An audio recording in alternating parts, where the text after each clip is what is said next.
الحمد لله رب العالمين والصلاة والسلام على سيد المرسلين أما بعد فأعوذ بالله من الشيطان الرجيم بسم الله الرحمن الرحيم والصلاة والسلام عليك يا رسول الله وعلى آلك وأصحابك يا حبيب الله الصلاة والسلام عليك يا نبي الله وعلى آلك وأصحابك يا نور الله آخری نبی مکی مدنی صلی اللہ علیہ وسلم نے فرمایا بے شک اللہ پاک نے ایک فرشتہ میری قبر پر مقرر فرمایا ہے جس سے تمام مخلوق کی آوازیں سننے کی طاقت دی۔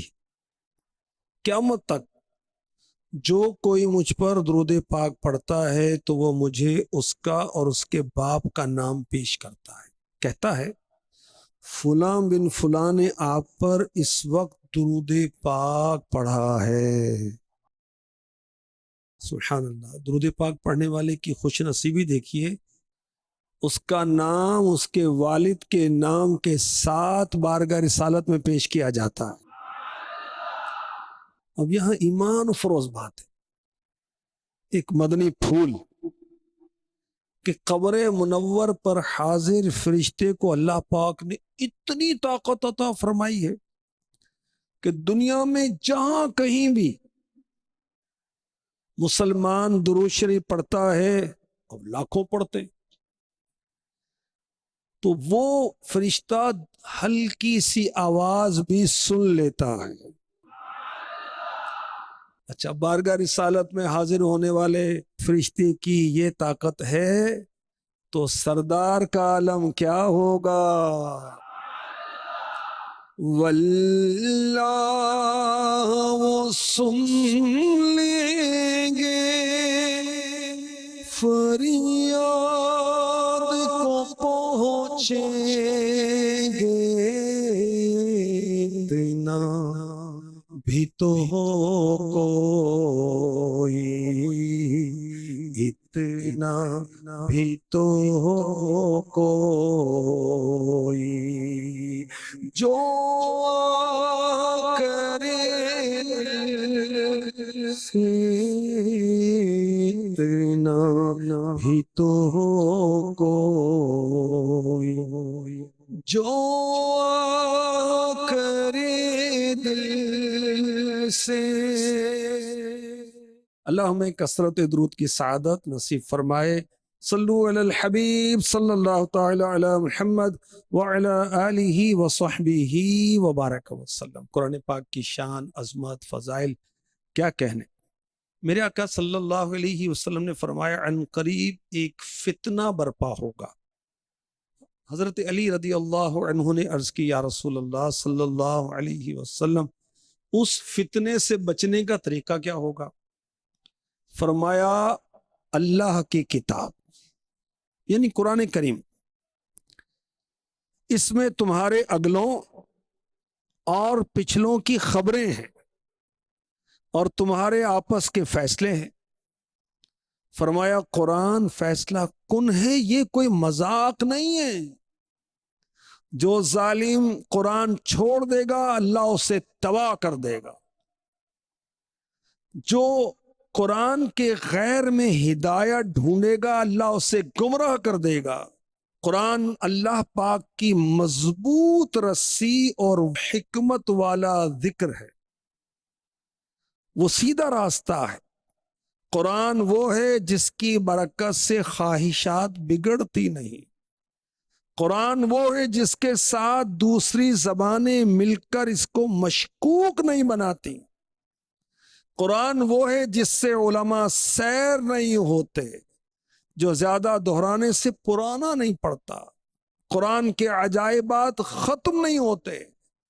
قرآن ہی وہ ہے جسے جنات نے سنا تو یہ کہے بغیر نہ رہ سکے ہم نے عجیب قرآن سنا ہے جو اچھائی کی طرف رہنمائی کرتا ہے۔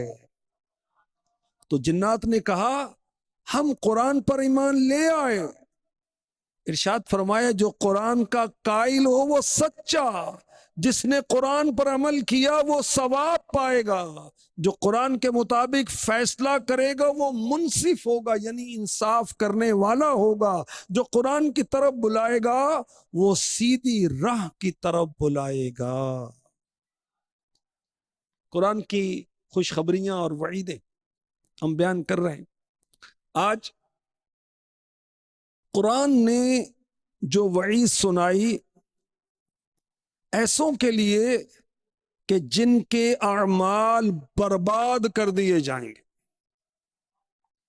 کچھ آیتیں آپ کی خدمت میں عرض کروں گا، اور وہ کون لوگ ہیں جن کے اعمال اللہ پاک برباد کر دے گا۔ سورہ حجرات بڑی پیاری سورت ہے۔ اس سورت میں اللہ پاک نے بارگاہ رسالت کے آداب اپنے بندوں کو سکھائے ہیں۔ سبحان اللہ۔ آیت نمبر 2 میں ارشاد ہوتا ہے، یا ایھا الذین آمنوا لا ترفعوا اصواتکم فوق صوت النبی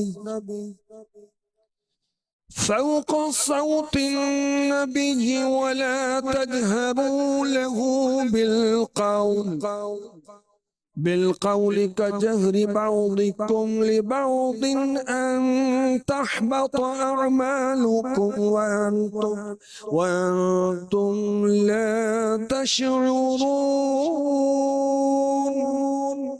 اے ایمان والو، اپنی آوازیں نبی کی آواز پر اونچی نہ کرو، اور ان کے حضور زیادہ بلند آواز سے کوئی بات نہ کہو، جیسے ایک دوسرے کے سامنے بلند آواز سے بات کرتے ہو کہ کہیں تمہارے اعمال برباد نہ ہو جائیں۔ وَأَنْتُمْ لَا تَشْعُرُونَ، اور تمہیں خبر نہ ہو۔ قرآن نے وعید سنائی، عذاب کی خبر دی کہ ان کی نیکیاں برباد ہو جائیں گی، گویا انہوں نے نیکیاں کی نہیں۔ جو نبی پاک علیہ الصلاۃ والسلام کی شان میں گستاخی کرے گا، آپ کی آواز سے اپنی آواز کو بلند کرے گا، جو گستاخی کرے گا وہ تو کافر ہو جائے گا، اور کفر سے سارے نیک اعمال برباد ہو جاتے ہیں۔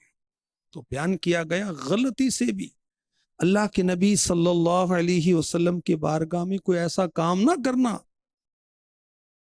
کہ تم گستاخ ٹھہرو، کفر کے درجے پر پہنچو، اور تمہیں پتہ بھی نہ چلے، تمہارے اعمال برباد ہو جائے، اور ایسے برباد ہوں گویا تم نے نیکیاں کی ہی نہیں۔ اللہ اکبر۔ نیکیاں تو کی، قیامت کے دن کوئی فائدہ نہیں کہ وہ برباد ہو گئی۔ اللہ اکبر۔ بارگاہ رسالت میں منافقین اپنی آوازیں بلند کرتے تھے۔ منافق وہ جو اپنے آپ کو مسلمان شو کرتا ہے مگر دلی طور پر وہ مسلمان نہیں ہے۔ اور ان کی بری نیت کیا تھی کہ بارگاہ رسالت میں اپنی آوازیں بلند کریں تاکہ کمزور مسلمان وہ اس معاملے میں ان کو فالو کریں۔ تو مسلمانوں کو اللہ پاک نے بارگاہ رسالت میں آواز بلند کرنے سے منع کر دیا تاکہ منافق اپنے مقصد میں کامیاب نہ ہو۔ یہ بھی کہا گیا کہ یہ آیت حضرت ثابت بن قیس بن شماس رضی اللہ عنہ صحابی رسول ہیں، ان کی شان میں نازل ہوئی۔ وہ اونچا سنتے تھے اور اونچی آواز میں بات کرتے تھے، گفتگو کرتے ہوئے ان کی آواز اونچی ہو جاتی تھی، اور بعض اوقات اس سے اللہ کے حبیب صلی اللہ علیہ وسلم کو اذیت پہنچتی۔ اب یہ تو معذور تھے، جان بوجھ کے نہیں کرتے تھے۔ اللہ اکبر۔ اور یہ بھی کہا گیا تفسیر قرطبی میں، لا تجہروا کا مطلب یہ ہے کہ نبی پاک صلی اللہ علیہ وسلم کو نام لے کر نہ پکارو، بلکہ القاب کے ساتھ پکارو، یا رسول اللہ، یا نبی اللہ کہہ کر عرض کرو، ان کی عزت کرو، تعظیم کرو، اور اپنی آوازوں کو بھی ان کی آواز سے بلند نہ کرو۔ اچھا، اب کوئی سوچے کہ میرے آقا علیہ الصلوۃ والسلام نے دنیا سے پردہ فرما لیا، تو کیا اب بھی دربار رسالت کا یہی ادب ہے؟ جی ہاں، یہی ادب ہے، قیامت تک کے لیے یہ ادب ہے کہ روضہ رسول پر جو حاضر ہو وہ اپنی آواز کو پست رکھے۔ اعلی حضرت کتنی پیاری بات فرماتے ہیں، تو زندہ ہے واللہ، تو زندہ ہے واللہ، میری چشم عالم سے چھپ جانے والے۔ تو قیامت تک کے لیے یہ ادب ہے، بلکہ جب حدیث بیان کی جا رہی ہو، نبی پاک صلی اللہ علیہ وسلم کا کوئی ارشاد بیان کیا جا رہا ہو، اس وقت بھی ادب کرنا چاہیے۔ حضرت حماد رحمت اللہ علیہ کے سامنے ایک شخص ہنسا، آپ حدیث بیان کر رہے تھے، آپ بڑے ناراض ہوئے، فرمایا میں رسول اللہ صلی اللہ علیہ وسلم کی حدیث سناتا ہوں تو اس موقع پر زور سے بولنا، ہنسنا اسی طرح حرام سمجھتا ہوں جس طرح ظاہری زندگی میں حرام تھا۔ یہ اٹھے اور آپ ناراض ہوئے اور آپ نے درس نہیں دیا کہ تم کیوں ہنسے، سنجیدہ کیوں نہیں بیٹھے۔ اللہ اکبر۔ تو بارگاہ رسالت میں آواز کو بلند کرنا نیک اعمال کو برباد کر دیتا ہے۔ اور بھی اعمال ہیں جو نیکیوں کو برباد کر دیتے ہیں، مثلا کفر کرنا، اگر کوئی کافر ہو جائے تو اس کی ساری نیکیاں برباد ہیں، مشرک کی ساری نیکیاں برباد ہیں۔ سورہ اعراف میں ارشاد ہوتا ہے وَالَّذِينَ كَذَّبُوا بِآيَاتِنَا وَلِقَاءِ الْآخِرَةِ حَبِطَتْ أَعْمَالُهُمْ هَلْ يُجْزَوْنَ إِلَّا مَا كَانُوا يَعْمَلُونَ۔ اور جنہوں نے ہماری آیتوں اور آخرت کی ملاقات کو جھٹلایا تو ان کے اعمال برباد ہوئے، انہیں ان کے اعمال ہی کا بدلہ دیا جائے گا۔ کافر اگر کسی کی غریب کی مدد کرتا ہے، قرض دیتا ہے، قرض معاف کر دیتا ہے، یا کوئی تعمیر کر دیتا ہے، کوئی فائدہ لوگوں کو پہنچاتا ہے، وہ کوئی بھی نیکی کرے اس کی نیکیاں ساری برباد۔ نجات ایمان لانے پر ہے، ایمان شرط ہے۔ تو جو کافر اور مشرک ہیں ان کے سارے اعمال برباد ہیں۔ اسی طرح سورہ کہف میں بھی آیت نمبر 103، 4، 5، 6 میں بھی اسی طرح کا مضمون بیان ہوا کہ جنہوں نے دنیا میں کوشش کی ان کی نیکیاں برباد ہوئیں، وہ سمجھتے ہم اچھے کام کر رہے ہیں، وہ آخرت پر یقین نہیں رکھتے، تو ان کا بدلہ جہنم۔ اللہ اکبر۔ مرتد ہونا، ارتداد یعنی ایمان سے پھر جانا، استغفر اللہ، اللہ ہمارا ایمان سلامت رکھے۔ مسلمان ہے عطار تیری عطا سے، ہو ایمان پر خاتمہ یا الہی۔ جو مرتد ہوتا ہے اس کی ساری نیکیاں برباد ہو جاتی ہیں۔ سورہ بقرہ کی آیت نمبر 217 میں اس کا بیان ہے۔ وَمَن يَرْتَدِدْ مِنْكُمْ عَنْ دِينِهِ فَيَمُتْ وَهُوَ كَافِرٌ فَأُولَئِكَ حَبِطَتْ أَعْمَالُهُمْ فِي الدُّنْيَا وَالْآخِرَةِ وَأُولَئِكَ أَصْحَابُ النَّارِ هُمْ فِيهَا خَالِدُونَ۔ اور تم میں جو کوئی اپنے دین سے پھرے پھر کافر ہو کر مرے تو ان لوگوں کا کیا اکارت یعنی ضائع گیا، دنیا میں اور آخرت میں وہ دوزخ والے ہیں، انہیں اس میں ہمیشہ رہنا ہے۔ ہم فیہا خالدون، جو کافر مرے گا وہ ہمیشہ دوزخ میں رہے گا۔ توبہ استغفر اللہ، اللہ ہمارا ایمان سلامت رکھے۔ تو جو مرتد ہوتا ہے، اسلام سے پھر جاتا ہے، سارے عمل اس کے برباد ہو جاتے ہیں، آخرت میں اس کو کوئی اجر نہیں ملتا۔ تو ارتداد سے نیکیاں برباد ہو جاتی ہیں، منافقت سے بھی نیکیاں برباد ہو جاتی ہیں۔ سورہ احزاب میں اس کا بیان ہے، بے شک اللہ تم میں سے ان لوگوں کو جانتا ہے جو دوسروں کو جہاد سے روکتے ہیں اور اپنے بھائیوں سے کہتے ہیں ہماری طرف چلے آؤ، اور وہ لڑائی میں تھوڑے ہی آتے ہیں، ہمارے اوپر بخل کرتے ہوئے آتے ہیں، پھر جب ڈر کا وقت آتا ہے تو تم انہیں دیکھو کہ تمہاری طرف یوں نظر کرتے ہیں کہ ان کی آنکھیں گھوم رہی ہیں جیسے کسی پر موت چھائی ہوئی ہو۔ پھر جب ڈر کا وقت نکل جاتا ہے تو مال غنیمت کی لالچ میں تیز زبانوں کے ساتھ تمہیں تانے دینے لگتے ہیں، یہ لوگ ایمان نہیں لائے ہیں، تو اللہ نے ان کے اعمال برباد کر دیے۔ وَكَانَ ذَلِكَ عَلَى اللَّهِ يَسِيرًا، اور یہ اللہ پر بہت آسان ہے۔ جو منافق ہے اس کے اعمال برباد کر دیے جاتے ہیں۔ اسی طرح صدقہ دے کر احسان جتانے والا، تکلیف دینے والا، اس کی نیکیاں بھی برباد ہو جاتی ہیں۔ اب کسی پر آپ نے احسان کیا، اب سب کے سامنے اس کا اظہار کر کے اس کو ذلیل تو نہ کریں، اس کو شرمندہ تو نہ کریں، اس کو تکلیف تو نہ دیں، اس کو شرم تو نہ دلائیں کہ تو جانتا نہیں اپنی اوقات، تیری میں نے مدد کی تھی، تیرا حال کیا تھا، تجھے کو پوچھتا نہیں تھا، تو مفلس تھا، تو مجبور تھا، میں نے تیری خبر گیری کی۔ یوں اس کو پریشرائز کیا جاتا ہے، شرمندہ کیا جاتا ہے۔ تو جو ایسا کرنے والے ہیں وہ ڈریں۔ قرآن نے کہا کہ ان کے اعمال برباد ہیں، سورہ بقرہ آیت نمبر 264 264، يا أيها الذين آمنوا لا تبطلوا صدقاتكم بالمن والأذى، اے ایمان والو احسان جتا کر، تکلیف پہنچا کر اپنے صدقے برباد نہ کر دو۔ نیک اعمال کے ذریعے جو دنیا طلبی کرتے ہیں،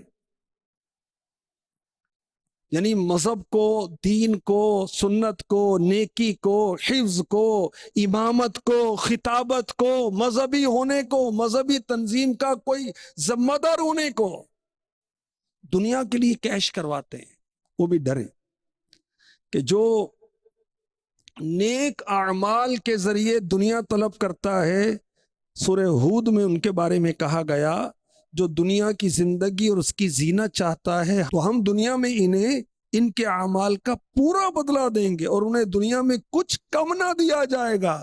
یہ وہ لوگ ہیں جن کے لیے آخرت میں آگ کے سوا کچھ نہیں، اور دنیا میں جو کچھ انہوں نے کیا وہ سب برباد ہو گیا، اور ان کے اعمال باطل ہیں۔ اللہ کی پناہ، اللہ کی پناہ۔ تو وہ ڈریں جو دین سے دنیا طلب کرنے کی کوشش کرتے ہیں۔ اللہ کی پناہ، اللہ کی پناہ۔ جو پہلی آیت سورہ حجرات کی بیان کی گئی کہ بارگاہ رسالت میں آواز کو بلند کرنا اعمال کی بربادی کروا سکتا ہے، جب یہ آیت نازل ہوئی نا تو صحابہ بہت محتاط ہو گئے، اور پھر بات کیسے کرتے تھے جیسے سرگوشی کی جاتی، بہت آہستہ آواز میں، اور دوسروں کو بھی اس کی تلقین کرتے تھے کہ کہیں آواز اونچی نہ ہو جائے۔ اللہ اکبر۔ صدیق اکبر بہت آہستہ آواز میں بات کرنے لگ گئے بارگاہ رسالت میں، فاروق اعظم رضی اللہ تعالی عنہ تو اتنی آہستہ آواز میں بات کرتے کہ بعض اوقات میرے آقا علیہ الصلوۃ والسلام فرماتے کہ تم کیا کہہ رہے۔ اللہ اکبر۔ اس طرح اور صحابہ کرام کے بارے میں بھی ہے، تو حضرت ثابت بن قیس جو اونچی آواز میں نیچرلی قدرتی طور پر بات کرتے تھے، انہوں نے تو اپنے آپ کو گھر میں قید کر لیا کہ میں جہنمی ہو گیا۔ آقا علیہ الصلوۃ والسلام نے فرمایا وہ جہنمی نہیں بلکہ وہ جنت والوں میں سے ہیں، کیونکہ ان کی آواز تو قدرتی طور پر بلند تھی۔ اسی طرح بزرگان دین کا عمل بھی ہے کہ کوئی بارگاہ رسالت میں آواز بلند کرتا تو وہ ناراض ہوتے تھے اور ان کو تنبیہ کرتے تھے کہ آواز کیوں بلند کرتے ہو۔ اللہ تبارک و تعالی ہمیں نیکی کی توفیق عطا فرمائے اور ہر اس عمل سے بچائے جس سے نیکیاں برباد ہوتی ہیں۔ حضرت مجاہد رحمۃ اللہ تعالی علیہ یہ بہت بڑے مفسر قرآن گزرے ہیں. حضرت عبداللہ ابن عباس رضی اللہ عنہما سے انہوں نے 3 مرتبہ قرآن پڑھا. کس شان کے ساتھ؟ ہر آیت پر ٹھہر کر پوچھا کہ اس کا شان نزول کیا ہے، ہر آیت پر ٹھہر کر پوچھا کہ اس کا حکم کیا ہے. تو اللہ کرے قرآن پڑھیں اور قرآن کو سمجھ کے پڑھیں. اللہ پاک نصیب فرمائے. آمین. قرآنی واقعہ